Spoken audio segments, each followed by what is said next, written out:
Welcome to the enchanting fishing village of Beer, which is in Devon, overlooking Lyme Bay on the World Heritage Coast. Incidentally, though there are pubs here, beer, in this instance, derives from the Old English word for a grove. We're in the Mariners' Hall with the singer-songwriter Billy Bragg, who, as well as being a long-standing political activist, is something of a Jeremy Corbyn fan. Lisa Nandy, who resigned her front bench role last year because, like others in that mass walkout, she lacked confidence in the new party leader.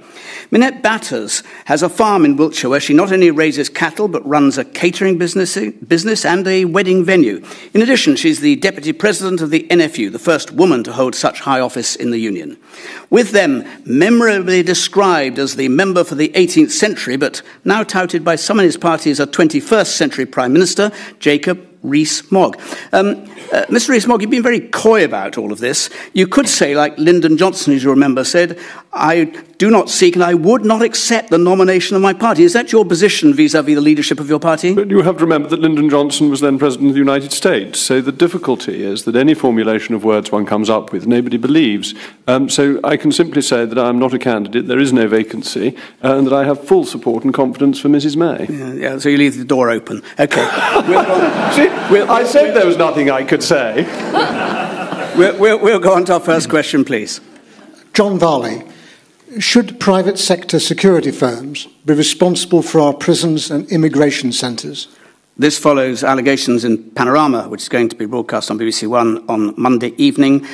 G4S has responded to the allegations of ill treatment by suspending 9 employees in Brook House, which is near Gatwick Airport.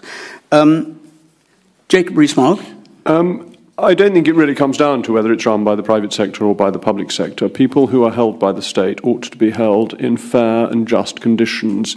If the state has decided to take away somebody's liberty, the obligation on the state to treat that person justly and fairly is all the greater, particularly when their liberty has been taken away pending deportation and they haven't necessarily committed any crime beyond being in the country illegally. They're in a, to my mind, more protected position than people in the ordinary criminal justice system who nonetheless should be treated properly once the state has taken away their liberty. The issue today seems to go further than the private sector. We've had the 8 o'clock news say that somebody from the Home Office has been suspended, and that would be my fundamental point.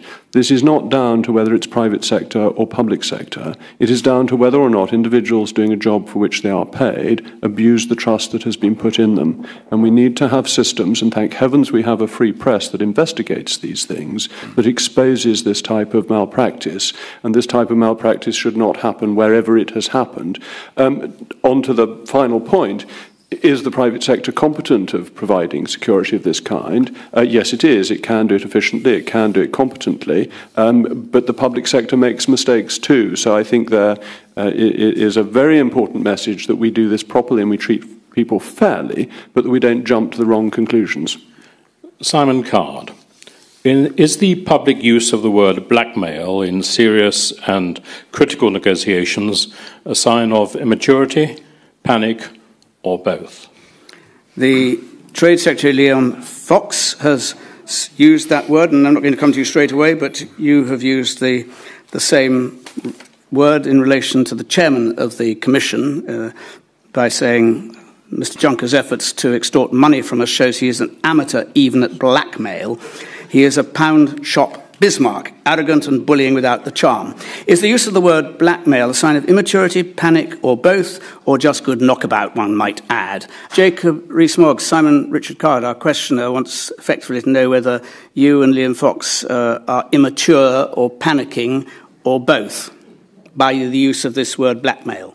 Certainly not panicking, though we may be immature. Somebody did point out to me that I was being a bit hard on Pound Shop when I said that Mr. Juncker was a Pound Shop Bismarck. But I don't think one should be too pay-faced about this. I think in politics using colourful language helps get arguments across. We are discussing this issue because of the language that has been used. And the position the EU has set out that it should have money first is a completely unreasonable one. Just think if it were the other way round. If a country were leaving the EU that was a net recipient of EU funds, would the EU be saying that we shall agree what we will pay this country when it leaves as the opening step? Can you imagine that that is how they would begin their negotiation? Once you've thought about that, you realise how unreasonable their stance is. And this stance comes very directly from the Commission. And our position is very strong. There's a very important House of Lords report that looks at international EU and UK law on our contributions once we leave. And under all three, international, EU and UK law, under Article 50, we have no continuing contribution. The European Union has legal personality, and its debts are the debts of the European Union, not of the individual member states. Its promises are the promises of the European Union, not of the individual member states. Hold on just a moment, because it's very important. That is our starting point in negotiations. And the EU, because they need our money so much, because there is a big hole in their budget without us, are trying to bully us into agreeing to a payment before we get on to anything else.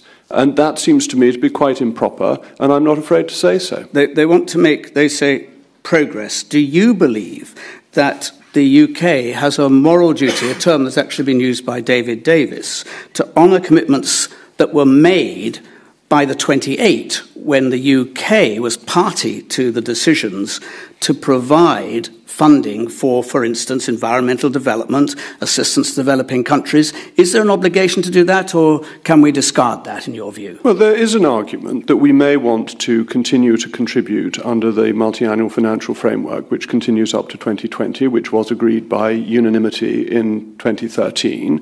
But that is a question of negotiation, not of law. The law is that we own nothing. And then there is the question of whether, for other benefits from the deal, we will want to make a contribution. But that is an amount that should be agreed at the end of the process, not at the beginning. Otherwise, we're handing over a cheque without having any idea of what we're getting in for return. No sensible negotiator would do that. Are you one of those who, in a way, would be, not relish exactly, but wouldn't mind if it all collapses over the question of whether or not there has to be progress on the money first? I mean, at one point you wanted to do an alliance with UKIP, if I remember correctly, that we just get out, take the risk, the open free world is out there. I think a deal is in everybody's interests. And it's very interesting. I've got a cutting from the Telegraph which pointed out this morning that at the beginning of the week, Monsieur Barnier was saying that we would not ever be allowed to remain in Europol. And by the end of the week, the EU is saying that actually we can stay in Europol because we're a very valuable contributor. And that things are being agreed on the detail, on the nitty-gritty of our relationship with the European Union, on things that help the EU's security and that are in our mutual interest agreements have been made on healthcare for people living in each other's countries on a permanent basis and things of that kind. So some details are being agreed. That is all perfectly sensible and rational. But the big issue, the contentious issue, is going to be money from us and trade from them. And inevitably, they will have to be discussed together, because if we give them money without having got a satisfactory overall deal, we will find ourselves in a most unfavourable position.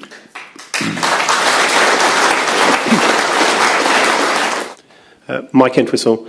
A report out today suggests that 1 in 3 sick notes are being issued in respect of mental health issues. Is the country going mad, or is it symptomatic of the society we live in today? It is apparently, this is a report, an NHS report, or commissioned by the NHS, that the most common reason for taking time off work is either anxiety or stress, and it's accelerated enormously in the last year by some 14% between 2015-16 and 2016-2017. Jacob Rees-Mogg, 1 in 3 sick notes. Mental health. I mean, I think there is considerable cross-party agreement that mental health is an area that has been less focused on than it ought to have been, that the problems are severe, that the consequences fall on other agencies. I was speaking to the Chief Constable over in Somerset Constabulary earlier in the week, and he was saying that the consequences of mental health issues can fall on the police, who it's not their job to do, but they are available to try and help, and that's very difficult for other public services beyond the health service. The government is committing more money to mental health care, and I think that is very important.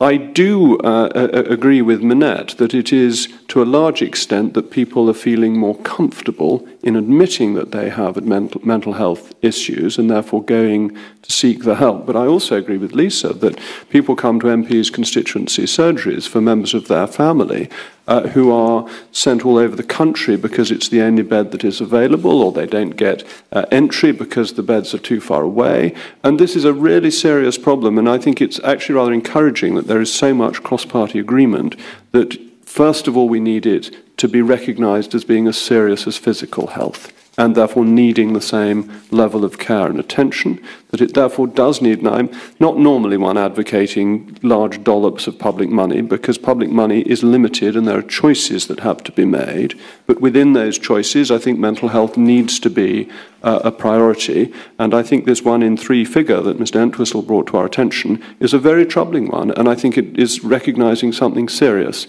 I don't agree, I'm afraid, with Billy that this has all started because of life being worse now than it was before. I think it is much more likely to be a recognition of things that were always there that people are now admitting. Sam Carlin.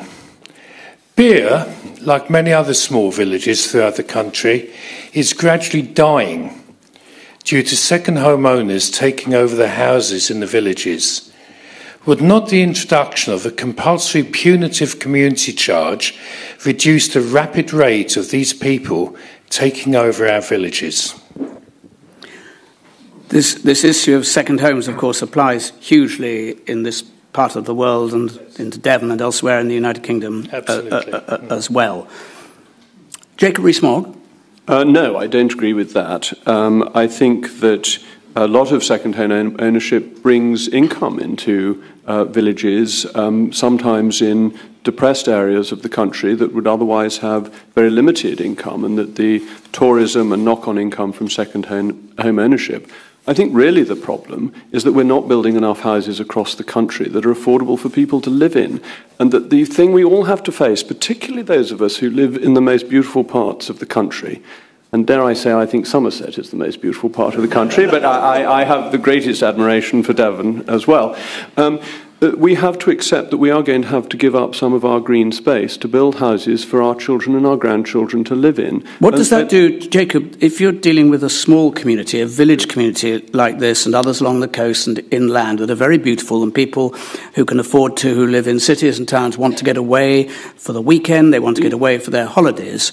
You're saying that they bring money in, and as it were, people should stop moaning about that fact if they live in those communities? I don't know what the percentage of second-hand ownership is in beer, but in the country at large it is 4%. It is not, over the country at large, the most important problem. The issue is that house prices are unaffordable, and in terms of development it has to be in sympathy and in keeping with the area. I think the modern approach to development is that you cram in as many houses in as small an acreage as you possibly can, assuming that somebody's garden is not a green space. I think it is better when you're building in small villages to build at lower density, even if that uses slightly more acreage to get the total number of houses, because you maintain more of the rural character. And it's a question of building in a way that is sympathetic to where people already are, rather than coming in and just ploughing up fields and dumping a vast housing estate. I think that's a very unsympathetic way of doing it, and is why there's so much opposition to it. Because what people feel, whether they're living in Beer or in West Hartpury, which is where I live in Somerset, they feel that if there's development, it will change their village into part of the urban sprawl. But actually, if you build at lower density, you maintain rural character and rural feel, you provide houses for the young people of the village that they can afford to live in, and you carry on getting the revenue from second homeowners, which is very often quite welcome. Jane Gradwell. In this time of overpopulation, what does the panel think of those couples who continue to have as many children as they want, be it 6 or more, despite social pressures?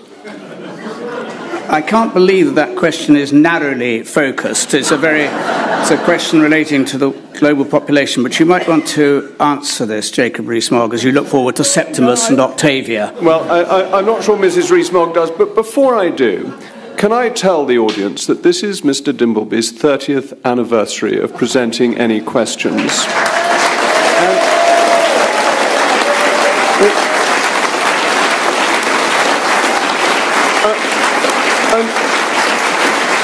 You are very kind. I was hoping to suppress the news. But whilst I've been sitting here, I've done a brief calculation. He must have presented between 12 and 1,300 programmes, and therefore this must be somewhere between his 6,000 and 7,000th question that he sat through. So his model of patience is remarkable. But to Septimus, etc., I think my wife would have words with me if I suggested that.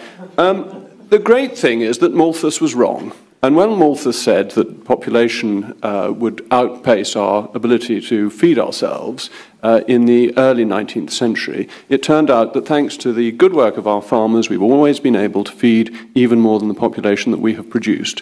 Therefore, I'm delighted to have 6 children. I think it's a great thing. I'm a very proud father, and I have 6 wonderful children who give me immense joy and happiness. So they're a bit cross with me being off on a Friday afternoon when they wanted me to be in the garden with them.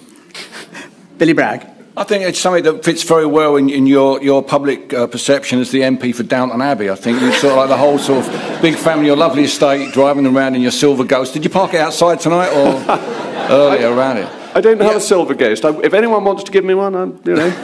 What have you got? I've got my best car is a 1936 3.5-litre Derby Bentley, which is a lovely car. Of course it is. Proceed. Of course it is.